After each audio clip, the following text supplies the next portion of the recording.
What's up, guys? Welcome back to this episode of Mat Talk. Number 2.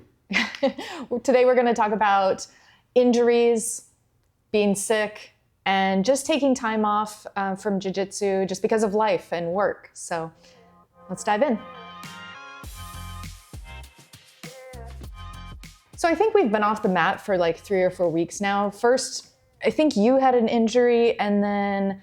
Well, I got a staph infection. Oh, was that first? Okay, Yeah. So you got the staph infection. Yeah, and then the staph infection was followed by a shoulder injury, a shoulder impingement. Right, and then I got injured. I dislocated my thumb. Yeah, and then after that, then And then my ringworm came back. Yeah, and then I got sick for like 10 days, and then you got sick. Yeah. So it was just all connected like in about 4 weeks. So, we took time off, which is kind of nice. But at the same time, if, you love jiu-jitsu, it's difficult, right? Because I think a lot of times people, when they take time off, there's a fear that they're going to be out of shape or it's going to be painful. And if you've taken time off and come back and done that multiple times, like, the drill. It's just not fun at all.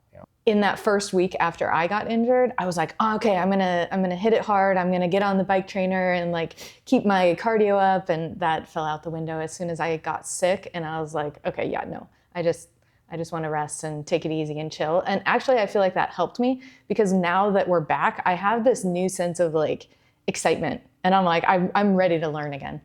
Yeah, I think you can only go like hardcore. I mean, we're hobbyists, right? So we don't do this, but so far this year we haven't competed. But last year, like we were trained like a lot intense, like 5-6 days a week, plus the training at home, plus all of the studying on instructionals and submeta and all those things, right? And sometimes it could be overwhelming. And if it's not your full-time job, it's difficult to maintain that pace all the time, And I just feel like life will just naturally put things in your way to kind of like throttle you back, right? Because, if you truly love the art of jiu-jitsu, you take time off, you're really hungry to come back and do that. And, when you're training, you just kind of have this mindset where you're like, go, go, go, right? And so just like you were saying, is that when you were injured, you're like, I'm going to have that same mindset, right? But in reality, you probably should take a break. I mean, injuries happen, sickness happen. It's simply because your body's trying to talk to you.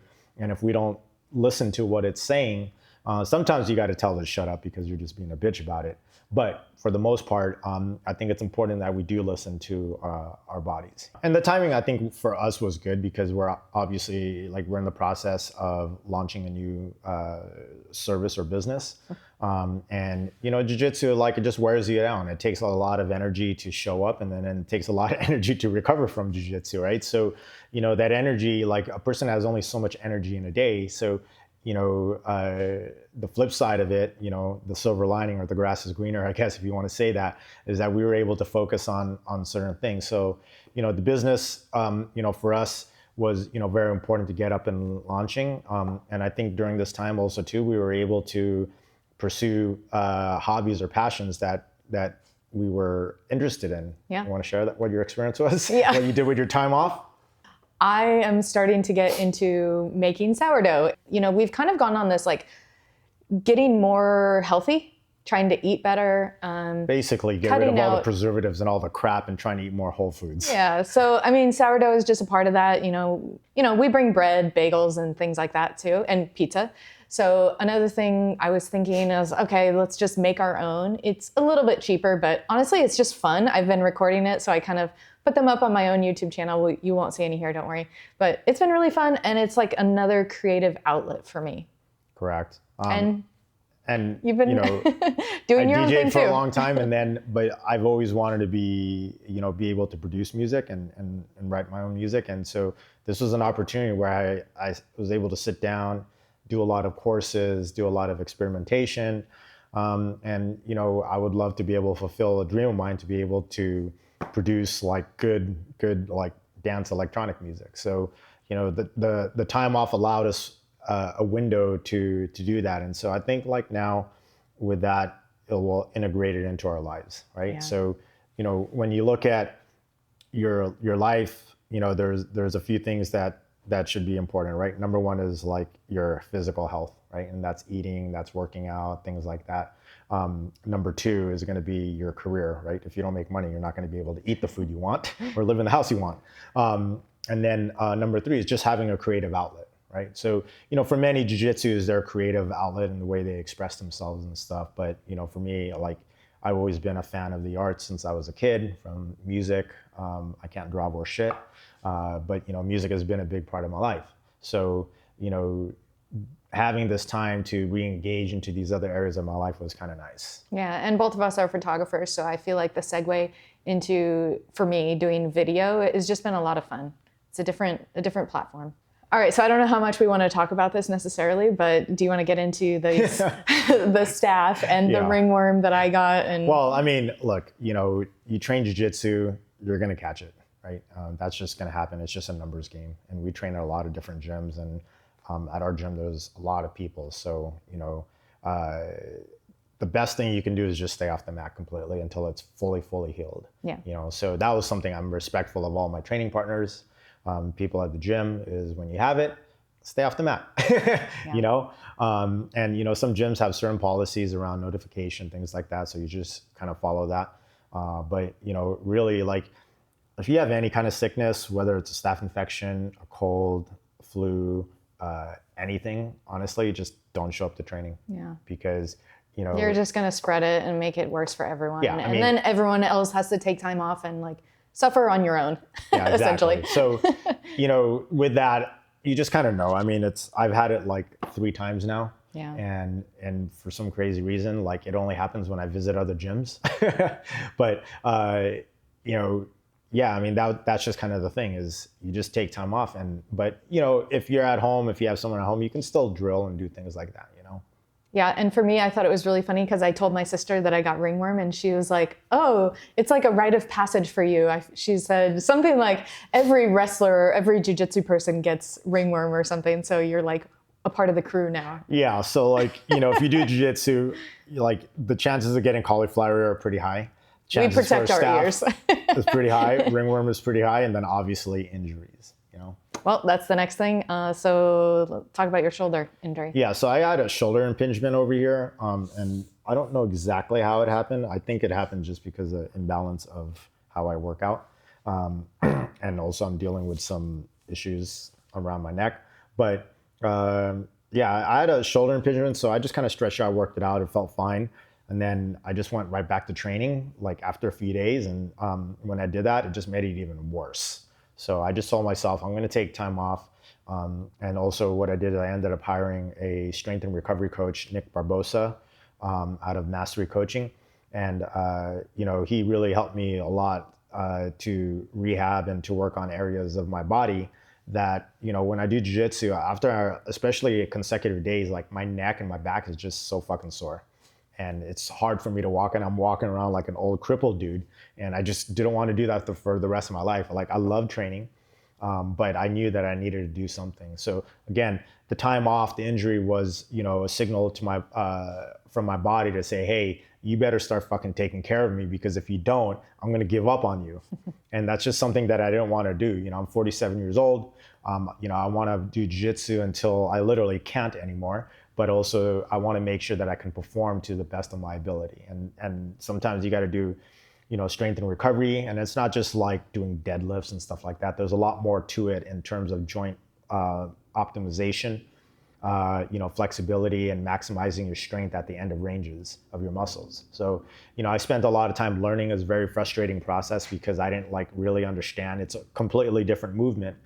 But you know, I do feel like now that I've gone back and I've been consistently training, I am feeling a difference now. So that's, like, one of the things that if I didn't have the time off, or if I didn't have the injuries, I'd probably just keep going on the way that I'm doing now. So this was, again, another situation where taking the time to stop jiu-jitsu for a bit, listen to what life has to say to you, and respond accordingly.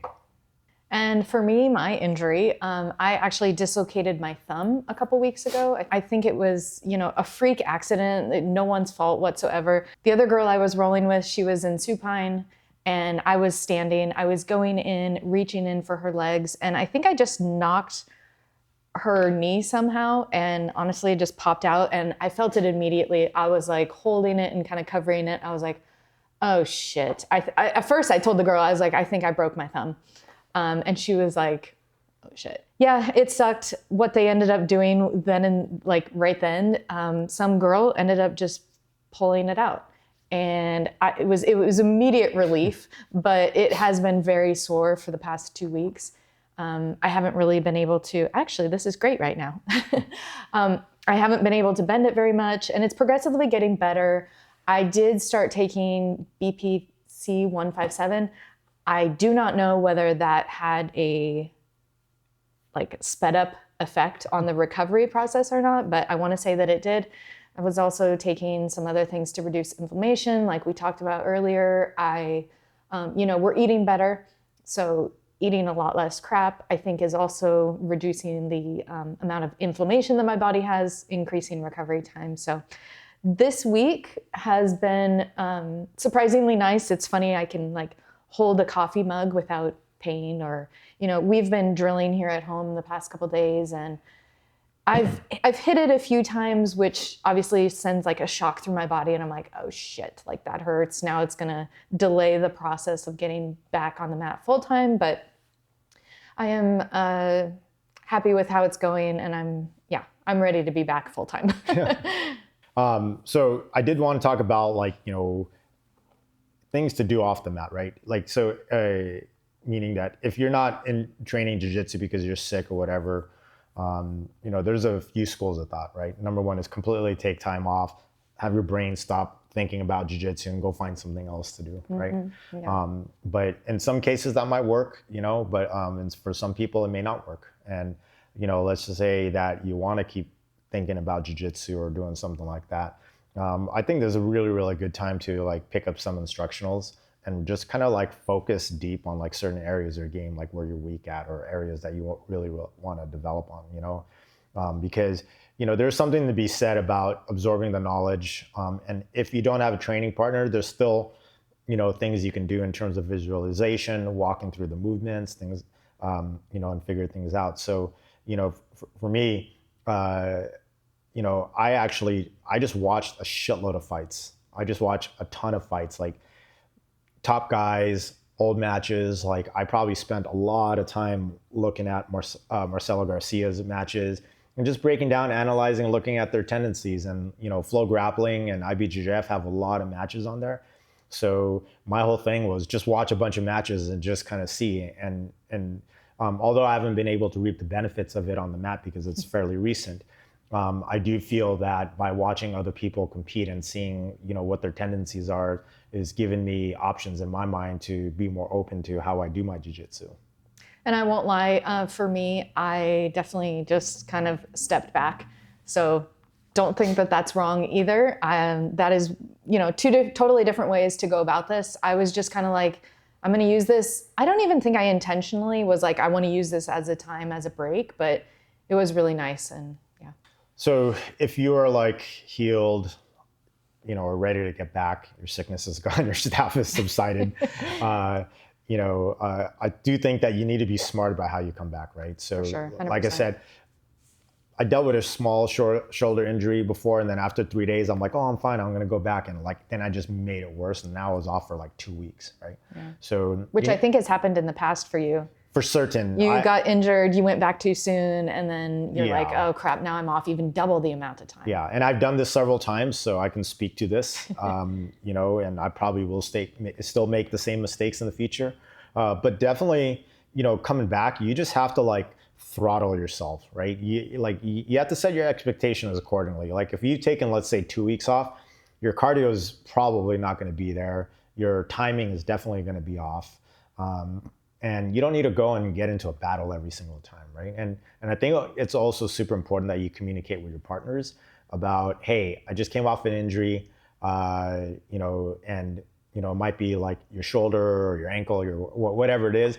Just communicate with your partner, like be very, very clear, because there's no like, it's not going to make you a weaker person if you say, hey, this is a recovering injury. If anything, like, you should do that, because they may accidentally go for something very hard and not know, and then re-injure it again. Yeah. Right?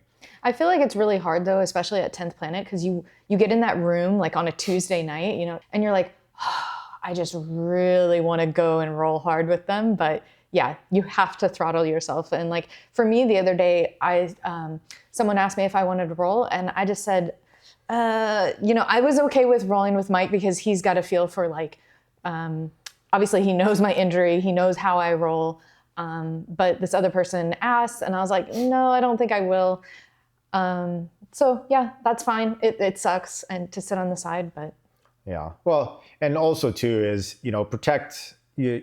When you get back, you can work on certain aspects of your game, right? So, like for me, my right shoulder was injured. So I really like did my best to try and like keep it away from the other person.